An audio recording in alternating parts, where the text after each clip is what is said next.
जैसे ही यह बात श्री सुखदेव जी ने सुनी तो सुखदेव जी हंस गए। सुखदेव जी ने कहा, अरे देवताओं, तुम कथा सुनने के अधिकारी होते, कथा सुनने के लिए आते तो मैं भगवान की कथा तुम्हें अवश्य सुनाता, किंतु तुम कथा सुनने नहीं आए हो, तुम तो कथा का व्यापार करने आए हो, कथा का विनिमय करने आए हो, अमृत के बदले कथा लेने आए हो। और विनिमय करने वाला तो व्यापारी है, व्यापारी। कथा का जो ठेकेदार है, कथा का जो सौदेबाज है, कथा का जो बेचने वाला है और जो खरीदने वाला है, वह कथा के वक्ता और श्रोता नहीं है। भगवान की मंगलमयी कथा तो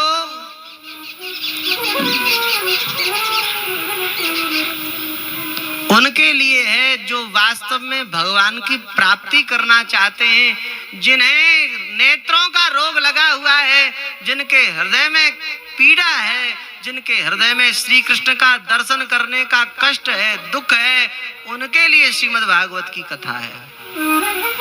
जो चाहते हैं कि इसी जन्म में इन्हीं नेत्रों से श्री कृष्ण को खेलता हुआ देखें, श्री कृष्ण का दर्शन इसी जन्म में इन्हीं नेत्रों से हो जाए, उनके लिए श्रीमद् भागवत की कथा है। श्रीमद् भागवत की कथा व्यापारियों के लिए नहीं है।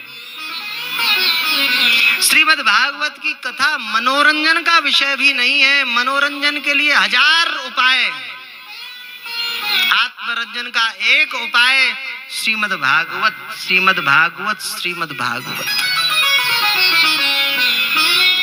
पर दुर्भाग्य का विषय है कि जो आत्मरंजन का विषय था, जो श्री कृष्ण की प्राप्ति का विषय था, वह श्री कृष्ण की प्राप्ति का विषय रूप श्रीमद् भागवत भी हमने मनोरंजन का साधन बनाकर छोड़ दिया।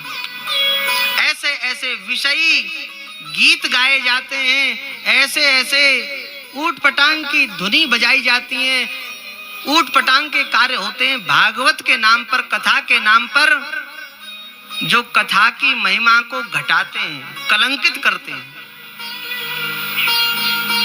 आज आए दिन वीडियो देखने में आती हैं, कोई गोली चला रहा है, बंदूक चला रहा है कथा मंच पर बैठकर, कोई नाच रहा है कथा मंच पर बैठकर, कोई कुछ कह रहा है कथा मंच पर बैठकर।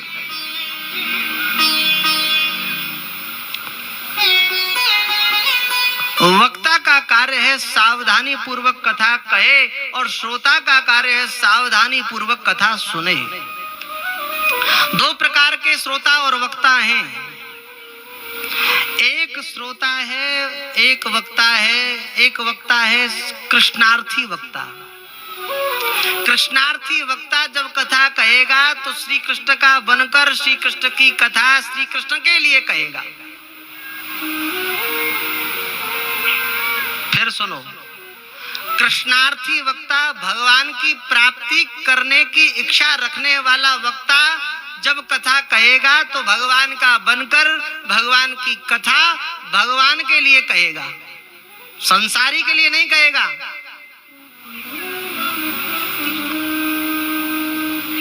और ऐसा ही श्रोता, श्रोता का भी धर्म है कि श्रोता भी कृष्णार्थी श्रोता होकर कथा सुने, भगवान के लिए भगवान का बनकर भगवान की कथा सुने। तब तो दोनों का मेल मिल जाएगा, दोनों समबुद्धि के हो जाएंगे, कथा और वक्ता और श्रोता। और कदाचित श्रोता धनार्थी है और वक्ता कृष्णार्थी है तो बात नहीं बनेगी। क्यों? क्योंकि वक्ता तो कहेंगे बार बार कृष्ण की प्राप्ति का उपाय, और श्रोता बार बार चाहेगा कि महाराज कोई ऐसा उपाय बता दो कि पैसा कैसे, कहां से गड्ढा खोद के पैसा निकालना। फिर कथा कम होगी, टोटके ज्यादा होंगे, टोटकाचार्य। फिर भागवत की कथा के नाम पर भी, शिव पुराण की कथा के नाम पर भी, पुराण की कथा के नाम पर भी टोटके बताए जाएंगे कि देखो अच्छा किया करो कि बेलपत्र को शहद डुबाकर, पानी डुबाकर ऐसे चढ़ाओ, ऐसे करो, ये करो, उसका पत्ता उस पे उड़ाड़ लो, वो घास उखाड़ कर वहां लगा दो, ये कर दो। बस यही कथा होगी। फिर और कथा होगी तो मांगने के लिए कथा होगी।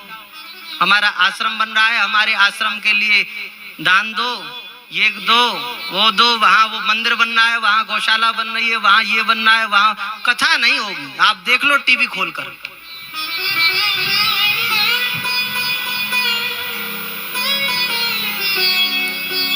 कथा की प्राप्ति भगवान की कृपा से होती है, और जब भगवान की कृपा से जीव को कथा की प्राप्ति हो तो उस समय दोनों हाथ से झोली फैलाकर कथा की प्राप्ति करनी चाहिए, कथा सुननी चाहिए। दो कानों में भी भगवान से प्रार्थना करनी चाहिए, प्रभु दो कानों में भी 1000 कानों की सामर्थ्य प्रदान कर दो, खूब आपकी मंगलमयी कथा श्रवण करें। सुखदेव जी ने देवताओं को अभक्त जानकर उन्हें कथा का पान नहीं कराया। श्री ब्रह्मा जी के पास देवता गए और ब्रह्मा जी ने सृष्टि के समस्त साधनों को एक ओर रखा तराजू में, और दूसरी ओर श्रीमद् भागवत का पलड़ा भारी रहा। श्रीमद् भागवत संसार के जितने तरने के उपाय हैं उन सब में श्रीमद् भागवत सबसे श्रेष्ठ उपाय है। श्री नारद जी महाराज अनेक तीर्थों की यात्रा करते हुए वृंदावन पधारे, और वृंदावन में श्री नारद जी महाराज की भेंट भक्ति महारानी से हुई। भक्ति महारानी ने श्री नारद जी महाराज से कहा, भो भो साधो क्षणं तिष्ठ मच्चिन्तामपि नाशय दर्शनं तव लोकस्य सर्वथा गहरं परम। श्री नारद जी माँ को अपना परिचय बताया। अहम भक्ति ऋतिख्याता इमौ में तनयो मतौ ज्ञान वैराग्य नामानौ काल योगेन जर्जरौ। महाराज मेरा नाम भक्ति है, और ये मेरे पास में पड़े हुए ये ज्ञान और वैराग्य हैं, ये जर्जर हो गए हैं, बूढ़े हो गए हैं। आप इनके जर्जरत्व को, इनके बूढ़ेपन को, इनके शयन को दूर करने का कोई उपाय बताइए। और तब श्री नारद जी महाराज ने अनेक उपाय किए। नारद जी महाराज ने वेद वेदांत घोषैश्च गीता पाठैर मुहुर्मुहु, श्री नारद जी महाराज ने वेद का पाठ किया, उपनिषदों का पाठ किया, गीता जी का पाठ किया, किंतु फिर भी ज्ञान वैराग्य की मूर्छा दूर नहीं हुई।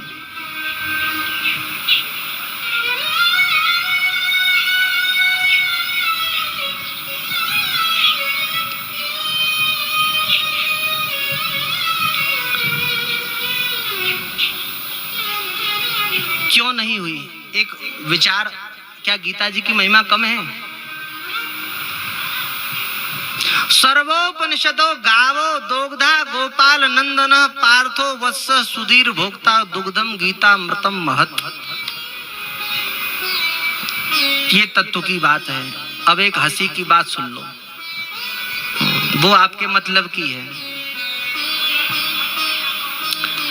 एक गांव में एक गुरुजी आए, बोले भाई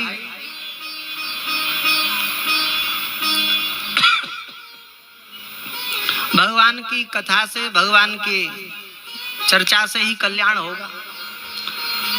एक व्यक्ति आया, महाराज मैंने बड़े बड़े पुराणों की कथा सुनी है, मैंने बहुत कुछ सुना है, कुछ आप सुनाओ, कुछ बताओ, कुछ हमें। गुरुजी ने कहा रामचरितमानस सुना देते हैं। अरे महाराज रामचरितमानस बच्चों की चीज है, छोटी चीज, आप कुछ बहुत ऊपर की चीज सुनाओ।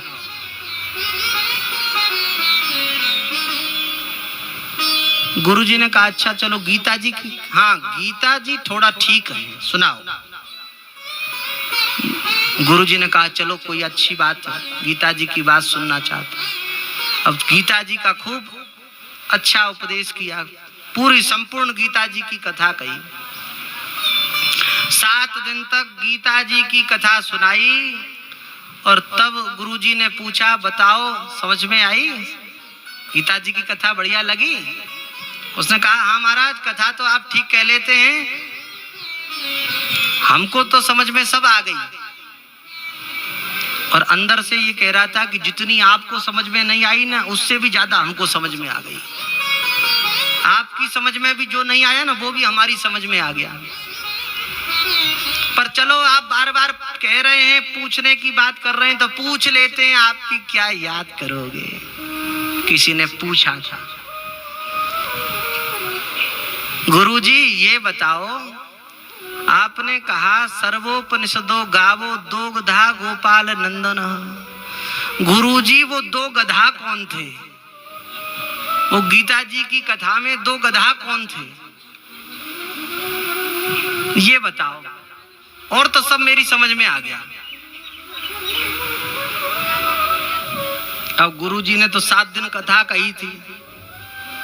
गुरुजी ने माथा पटका, गुरुजी ने कही, बच्चा क्या बताएं, एक गधा मैं था जो तेरे जैसे गधा को कथा सुना रहा था, और एक गधा तू था जो मेरे जैसे से कथा सुनने के बाद भी गधा ही रह गया। 2 गधे थे। हाँ हाँ महाराज, बड़ी बड़ी विद्याएं हैं कलाकारी की, कहां तक कहें।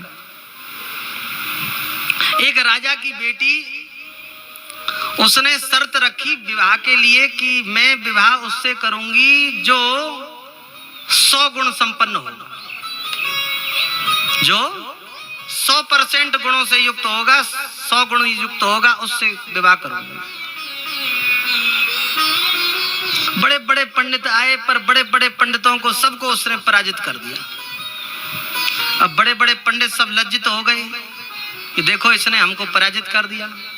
उन्होंने विचार किया कि इसका विवाह ऐसे से कराएं कि जो महामूर्ख हो।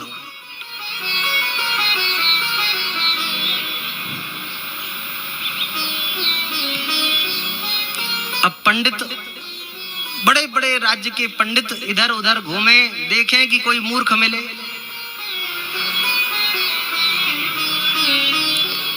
एक भेड़ चराने वाला एक लड़का मिल गया।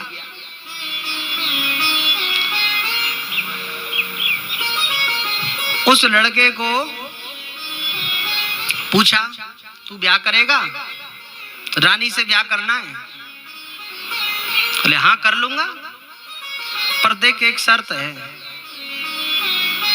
शर्त ये है,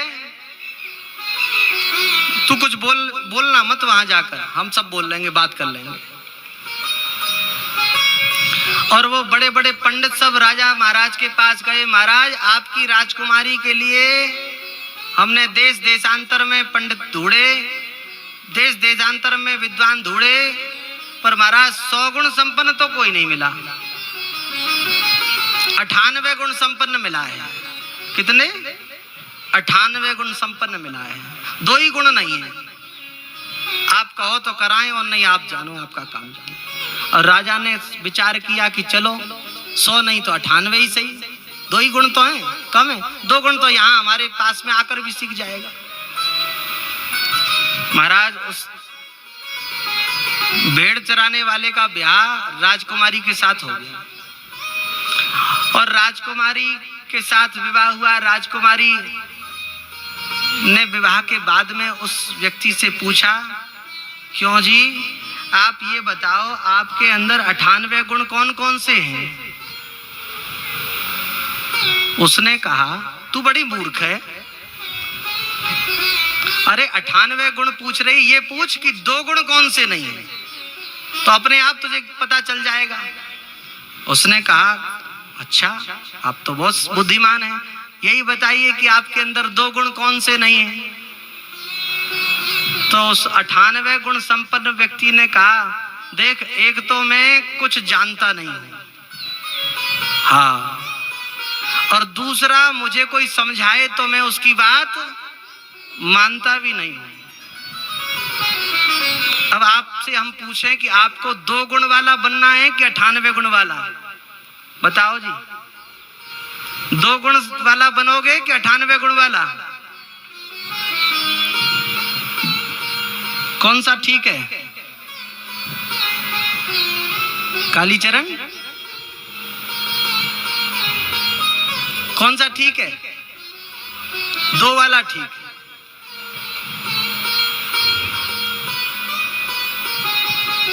भैया गीता जी की महिमा कम नहीं है। यहाँ वेद वेदांत घोषैश्च गीता पाठैर मुहुर्मुहुः जब श्री नारद जी ने कहा तब भी ज्ञान वैराग्य की मूर्छा दूर नहीं हुई। क्यों? क्योंकि गीता जी में जो वर्णन है वह भगवान के मुखारविंद से वर्णन है, किंतु वह वर्णन मोक्ष प्राप्ति तक सीमित होकर रह जाता है। सबरी कथा कहने के बाद क्या कहा? सर्वधर्मान परित्यज्य मामेकं शरणं व्रज अहं त्वा सर्व पापेभ्यो मोक्षयिष्यामि मा शुच। मोक्ष दे दूंगा। यहाँ पर जय सिया राम पूरा होगा। और जहां से गीता जी का विसर्जन होता है, जहां से गीता जी का विश्राम होता है, वहां से श्रीमद् भागवत की कथा प्रारंभ होती है। श्रीमद् भागवत की कथा मोक्ष की कामना से भी रहित, दीयमानम न गृह्णन्ति बिना मत सेवनम जनः। श्रीमद् भागवत की कथा धर्मः प्रोजित कैतवोत्र परमो निर्मत शरणाम शताम। प्रोजित कैतव, प्रोजित कैतव का अर्थ आचार्यों ने, टीकाकारों ने किया है मोक्ष की लालसा से भी रहित। आचार्यों ने जिन मोक्षों को की गणना की है, उन मोक्षों की कामना भी श्रीमद् भागवत में नहीं है। उस मोक्ष की कामना से रहित केवल परम प्रेम स्वरूप श्री कृष्ण के उस परम प्रेम की प्राप्ति इस श्रीमद् भागवत में है। इसलिए यह श्रीमद् भागवत परम प्रेम स्वरूप है। श्रीमद् भागवत का प्रारंभ ही प्रेम से होता है। इसलिए ज्ञान वैराग्य की मूर्छा दूर नहीं हुई, क्योंकि ज्ञान वैराग्य यहाँ कुरुक्षेत्र में नहीं है। ज्ञान वैराग्य वृंदावन की भूमि में है, और वृंदावन की भूमि प्रेम की भूमि है। तब श्री नारद जी महाराज ने विचार किया कि कैसे इन्हें इनकी मूर्छा दूर होगी। आकाशवाणी हुई, हे नारद जी महाराज, आप कोई सत्कर्म करो, और वह सत्कर्म कोई संत बताएंगे।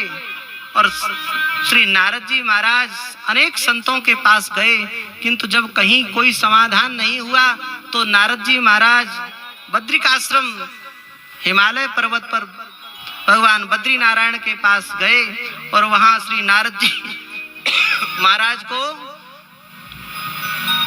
सनत कुमारों का दर्शन हुआ। यज्ञ साधन न तप क्रियाएं, न दान ही हमने कुछ दिए। न यज्ञ साधन न तप क्रियाएं, न दान ही हमने कुछ दिए। बहुत सुंदर श्री बिंदु जी महाराज का भाव है। यज्ञ जप तप सब नाम के साथ लिए जाएंगे तो प्रभावशाली होंगे, यदि नाम नहीं है तो सब व्यर्थ हैं। न यज्ञ साधन न तप,